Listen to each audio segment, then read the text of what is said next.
Hi FUTube, I'm Charlotte and I've got a complaint about what happened with my rental payment options. We rent an apartment and we're currently at mid-lease, and we got a letter recently that said that our real estate agent was changing to a different one.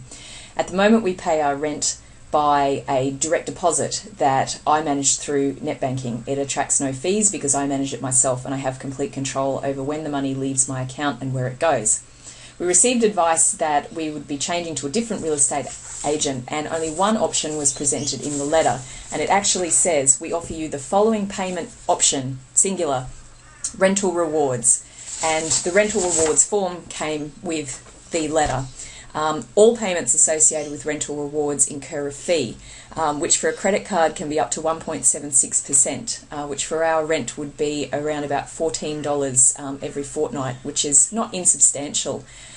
When I rang the new real estate agent to find out if there were other payment options, given that we are currently on a lease, one of the conditions of which is that we are able to pay by direct deposit, they said that we absolutely were not allowed to pay that way anymore because they were a big company and all rent was managed centrally, so our payments would be lost, and subsequently that we can only use centralised systems.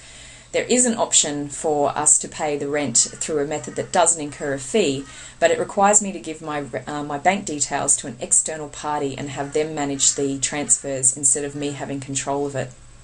Now, I've previously had problems with direct debit companies taking money past the time when they were entitled to, and I'm always nervous about giving control to somebody else over my accounts. The thing that I'm unhappy about is that we're obviously mid-lease, and the lease is a contract, I assumed, between us and the agent of the owner of our property, and one of the conditions on that lease is that we can pay by direct deposit. I'm not sure what gives them the right at the midpoint of the lease to completely change the options by which we are allowed to pay, but this is something I'm yet to investigate with the Residential Tenancies Authority. I don't like my chances. I'm also, I have to say, extremely annoyed by how misleading the letter was that we were sent,